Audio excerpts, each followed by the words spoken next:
All right, now if you are a fan of the vampire genre and of comedy, you probably know What We Do in the Shadows, that amazing series. And if you watch the first episode, this beautiful face pops up. And it's our buddy right here, Harvey Guillén. How are you? Good, thanks for having me. When you walked in, I was like, it's him. You're familiar with my face. No, it's him. It's him, it's that guy. There he is, it's him. There he is in the flesh. I like the way you use familiar. If you're not familiar with the familiar, then here I am. And what is a familiar in the show? In the show, familiar is someone who knows the vampire's secrets and needs to keep those secrets and protect them at all costs. In return for their services, there's hope that one day they themselves will be turned into a vampire. So there are familiars that have been doing the job for 70 years, but remember, when you get turned into a vampire, you stay in that moment forever. So what good is becoming a vampire at the age of 86 if you're no longer young, energetic, and all right. Yeah, so you kind of want to become a vampire earlier in the game. And so when time's going by, especially with Guillermo, time's really going by fast, and they're not recognizing it because after episode 1, he's been working for 10 years and he thinks he's going to become a vampire. And in his head, my master's head, he thinks it's been like a year. Because what time, what's time to a vampire? They have no recollection of time. So then it's like, really? 10 years? I was like, yes, I've been working for 10 years. And he's like, ugh, that's weird. And it's like, I thought it was 1 year. Anyways, good night. And then it's just the idea that people are not taking you seriously. You devoted a decade of your life and they think that's only been a year. That's not good. That's in any business. If you work for a company and you think you're getting a promotion after 10 years and they think you've only been there for like a couple months, that's not good the way they're seeing you. So the way that someone perceives you is very important when it comes to being a familiar. Would I be a good familiar or a good master? I don't know. I mean, do you like taking orders? Can I tell you something? See, you don't like taking orders because you're asking a question. Yeah, exactly. I think you'd be a better master. So. Yeah, exactly. I was already onto my next You already move decided on before the what you said. Yeah, you'd be a good master. I actually auditioned for a small part in What We Do in the Shadows. You did? Yeah, it was loved. It was Loved Up Guy. I don't know if I ever saw it. It was a guy in a club. Oh, yes, that's when Nick Kroll comes to town and they go Manhattan nightclub. Yeah, so it was back in November. I'm still waiting to hear. Oh, they don't know they'll let you know. I'm sure Oh, the acting life, right? Yeah, no, it's crazy. I was just thinking about the way I booked this role is so like non-traditional but very Hollywood. I heard about that. Yeah. I didn't decide to study. I went and had wine and cheese. Okay, but I studied before. Like I grew up doing musical theater. It really is like being at the right place at the right time with that scenario. I just went to wine and cheese night and it's discipline, weird. But look, obviously sometimes it's not disciplined. It's luck meets timing meets and you got to be ready, preparedness. Right? Yeah, exactly. Always be prepared. Always be like prepared. Tiffany Haddish says, she ready, because it's like I feel like you have to be like when the door opens, you can't say, oh, 1 second, I got to grab it. No, it's like the door opens and you have to go. Like you have to be ready to go at any moment. Yeah. Yeah, I lived in Hollywood for a bit. I always found you always want to say yes. Yeah. I think so too. That door you're talking about is like, we're going to the next party, you can come. Yeah. And when you say no, the adventure stops. Yeah, I feel like but after a while you do get tired. I almost didn't go to the wine and cheese night just because I was so like exhausted, and people think, oh, I always see you at parties and you're always like socializing. And I was like, that's work. You know what I mean? Like I left to have a good time. It's part of it. And so when people, part of it. It's networking. It's networking. And so like I feel whenever people say, oh, you're having the best time at a party, I was like, I would say 90% of that was work. Because you don't always want to go. No, and sometimes you're just going because you have a friend who's going. It's a friend's event or whatnot. But you never know who you're going to meet, and it's kind of turned out to be what it is. It's like here I am after. So how familiar were you with the movie actually?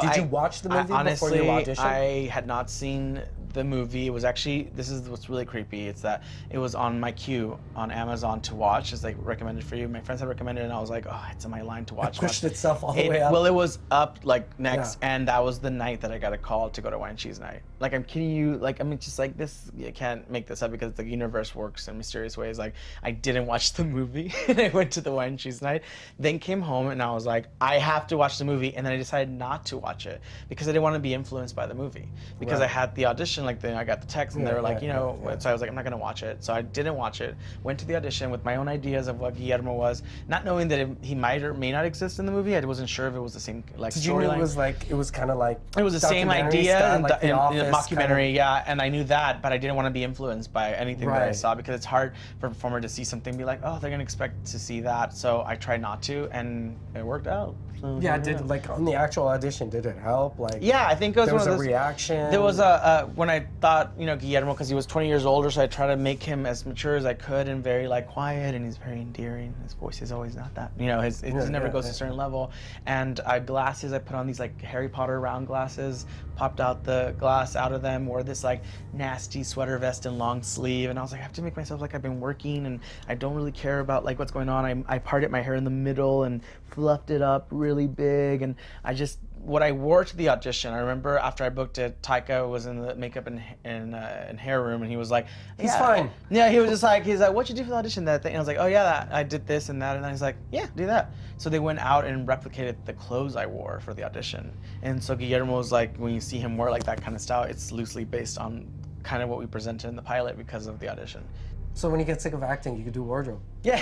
What's your next? No, I can't do it because now, like, Amanda's our wardrobe designer. She's like a costume designer. She's amazing. Like, I can't do what she does because she's so detailed with the character. If you look closely in the clothing that we wear throughout the season with like characters like Guillermo, and the evolution of it, smallest detail, like where he starts with like dark tones and browns, and then he gets a touch of blue in episode 3, and then a little bit more. So like as we're progressing, she knows the storyline.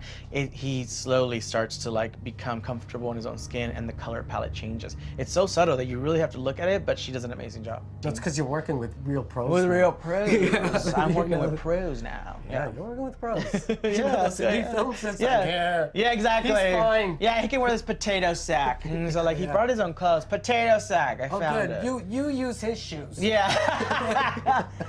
Oh man. Yeah, those days. So for those who don't know, and that must be impossible, it's such a great show, what is What We Do in the Shadows? Yeah, What We Do in the Shadows is a TV show that's based off the film by Taika Waititi and Jermaine Clements. It's a comedy that follows a group of vampires who are roommates with each other. They have a familiar, and that is me. I'm the familiar on their everyday life living in Staten Island, which is hilarious. We have visitors. We have everyday problems of grocery shopping, how to pay for things, just stuff like that. So you have to watch it. It's out on DVD now. So if you want to watch the complete first season, you can watch it, What We Do in the Shadows. Great writing. It's amazing. The writers are incredible. It's that hilarious thing where they probably sold it to you as someone who wanted a part, like just that vampire Staten Island.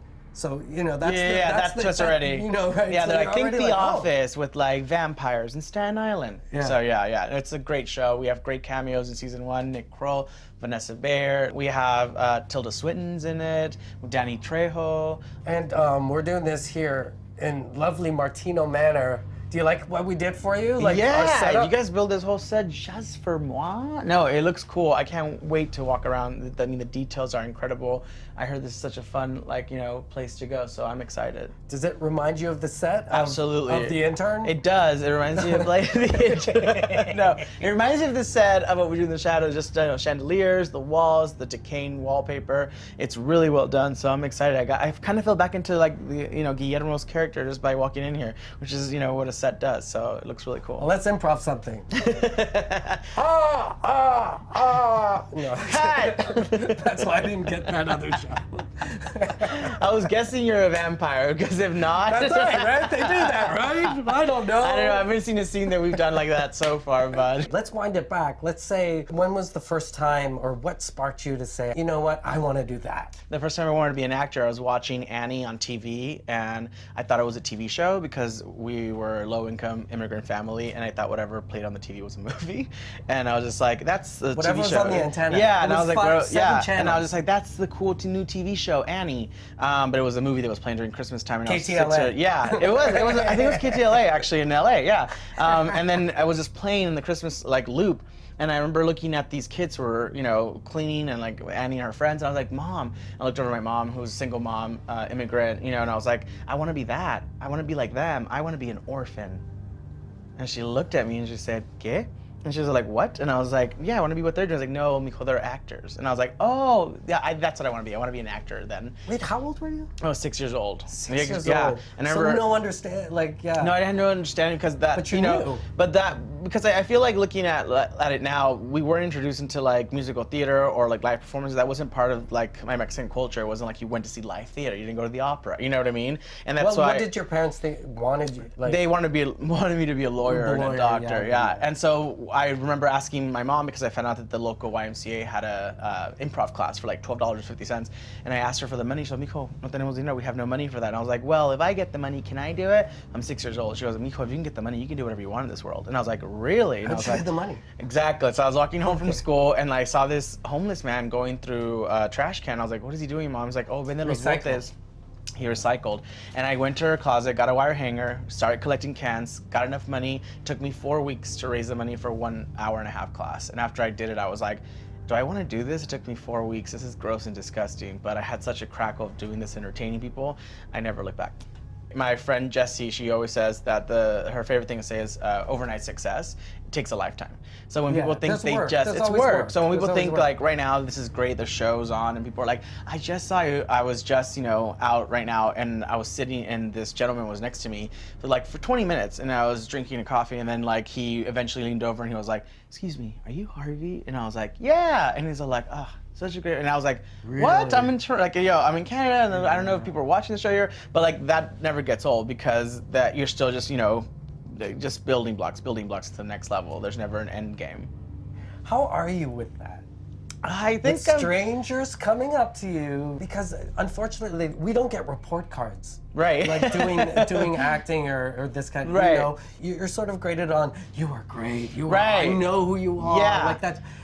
Yeah, I always trying to check myself to not want it. Right. Yeah. You don't want to do it for like accolade or like an award or anything or recognition, because I think it comes in waves. Like I think when you're on a hot show or your show just aired, it's always when I've just done something that people seem to recognize you. It's when you have a dry spell that people forget that you've been doing all this stuff for a while, and all of a sudden it's like, oh, it's that guy. But it's always weird. I never get used to it. It's like when I was walking in Times Square after I think it was my first series ever, and walked by these girls and a guy, and the girls went, "Oh my God!" I was like, "What?" And we're in Times Square. It's like you probably don't want to scream in Times Square. It's just not the time. And I was just like, "Oh, what's happening?" She's like, "You're Harvey," and I was like, "Oh my God, yeah, thank you." So that still hasn't clicked in. No, I don't think it will. I think that's good because I feel like I'm just always focusing on the work, and then if along the way someone's like, poke, it's like, I'm really big. Oh, thank you. It's a nice surprise, but I'm always just, focusing. Yeah. Do you find as you keep going up and up, because you're successful,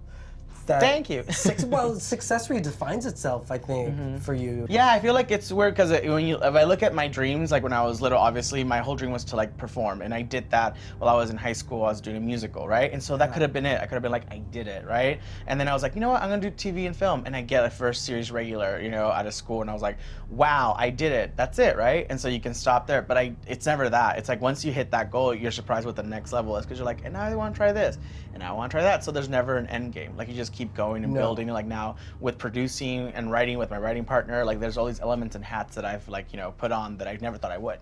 What are the weird things you figured out on this show that I think this is why this is working? Allison Jones did the casting for the pilot, and Allison did such a great job that I can't imagine this cast being played by anyone else. Like it really did come down to the casting and the chemistry and the energy that everyone brings. Like Kayvon being opposite of me as my master, and he's so hilarious, like the funniest person ever. That he's so generous too. The way we bounce off each other. And then we have Matt Berry, from the UK. And we have Mark, we have Natasha. Like everyone is so great at their character that there's no way the show would work unless this energy and chemistry was so well balanced. It's that Hollywood magic. It's that Hollywood magic. It's like Big Lebowski. It's like if one actor hadn't been available, like it was all these things coming together. Yeah. And at the time too. Like, it was the perfect timing. Like I came in at the last minute and swooped it. And especially Guillermo was written 20 years older, and I was too young for the role. And so I would have never gone in traditionally originally to audition for Guillermo. The fact that I went to Wine and Cheese Night and got like, a complimentary audition because someone at the party was the fiance to Garrett Bash, who's a producer on this, with Scott Rudin. Like, it was just everything happened for a reason. Like, every little piece just worked together. It just happens. That's Hollywood, baby. But the first time you saw it got your faces like on the first thing you see. Yeah, that's the first thing you see, and then the last thing you see in the season 1 finale. Right. We have a spoiler if you haven't seen it. Yeah, it's a bit of a twist. Yeah, it's a bit twist. What are we allowed to talk about with the finale? It's already out, so you can we can talk about it. And spoiler alert. We can't talk about the next. We can talk about the next. Not too much about the next because we're in the middle of it. And are you afraid it's going to change the character too much? Or no. will it be more comedy? The writers are really, really smart, and they're great at what they do. That I didn't know what was happening. Have you read the next season? I have. Up to, I already read a couple of episodes. How does it start? In other news, Harvey Guillén fired from FX Network. I'm trying to get you all comfortable. You're trying to get me comfortable, dropping my guard, but I'm not. And how does it start? No, but we can talk about how the finale ended. And they're doing a great job. Like, literally, I didn't know. When did you know it was going to end? Like not till the table read. Like, they're so secretive with the information that they won't give us anything until you are showing up, which keeps us on our toes, actually. And we cross shoot, which means that we don't shoot in order. So like episode last season for like episode 1, 2, and 3, we didn't shoot in that order. We would shoot like episode 2, episode 6, episode 9, episode 4. Is that hard? It is hard because the characters like what's going on? Through some stuff, yeah, though, right? And we didn't shoot the last episode till the last, like that was the last episode we shot, episode 10. And so when we got to episode 10, I was all over the place like, wait, I know. What have I gone through? Right, and then it keeps you on your toes, so you're always fresh. Like, you're just alert. You don't phone anything in. You don't, there's no way. There's no way you can phone in anything in the show because you have to be on your toes and alert all the time. It's just great the way that ended it. No one had a twist. Even I think Stephanie Robinson, one of the producers and writers on it, was saying they didn't know what was really going to happen until they were talking about it and it got towards the end of the season finale. And they're like, wait a minute, what if? And it became a thing. You know what I mean? It was just a conversation. It developed as the season was shooting.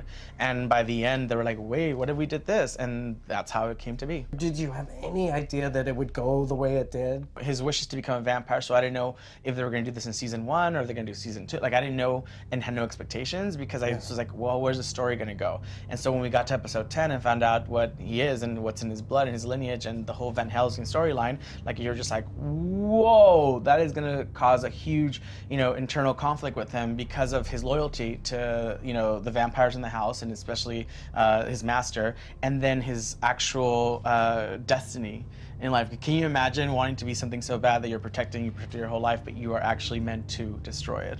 Like, this is like a turn, you know what I mean? Like, it's like a tug of war kind of thing. And so for me as an actor, that was great and such a great gift that they gave me. Yeah, it's nice to like the project. Yeah. Like the character. Yeah, I like when I show up and I hate, whatever job. I feel like you have to find something, even when you do those jobs that you're like, I remember doing gigs because it's like, you gotta pay the bills. These are the gigs I'm doing now. Yeah. This guy, drowning guy, his motivation is to not drown. Yeah, I remember going to auditions for stuff that at least it's gotten a little better with the description for characters, but I used to always just go for like, fat guy number 1, And it's like, give him a name. He's a human. It's like, you're right, Steve, fat guy.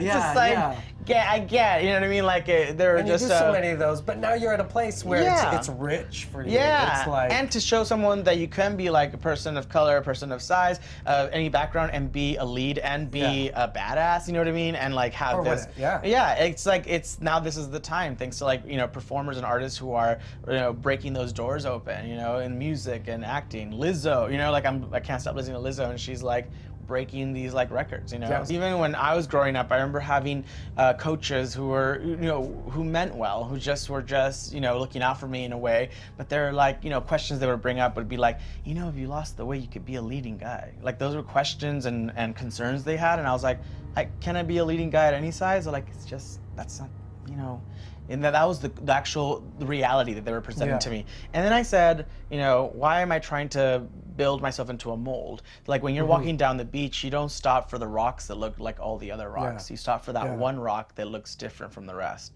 So then that's when I changed it up and I changed my mind and my mentality. I was like, I'm gonna be me, and if I'm the right part and I'm the right person for the part, you're gonna cast me. And if I'm not, then it wasn't meant for me. And that once you let go of that, you'd be surprised how much like hours of pain you're like saving yourself, because you know what I mean? Acting? Oh yeah. Yeah. I just treat it like a lottery now. Did the number come up? Yeah. And it's also not like I was perfect for because that. God. there's gonna be roles that you're perfect for and you're not gonna get. You're not gonna get them. You're not gonna get them. And at the end of the day, already cast. And you're a complimentary audition. There's a million reasons why you won't get it. And then at the end of the day, I realized that I want to get the gig. Obviously, I want to book the job, but what I want to do is book the room.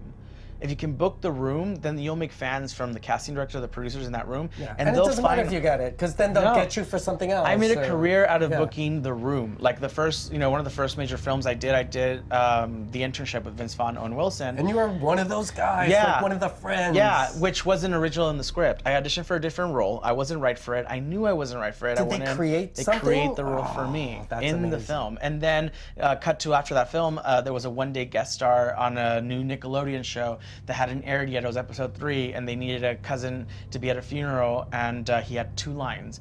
And my agents were like, "You just did a movie. You shouldn't do that. You're above that." And I was like, "I collected cans, to get where I'm at." And 2 lines. Is he family? He's like, "Yeah." Well, that's the thing. Family never leaves. Yeah. You can never get rid of family. And he goes like, "I'll go in for the 2 line." He's like, "Okay, it's your Monday." And I was like, "Yep." I go in, book it. I get to set, the producers all meet me, they're all having a good time. 2 weeks later, they write a whole episode for my character, and then I recur on that show for 4 seasons. Acting, man.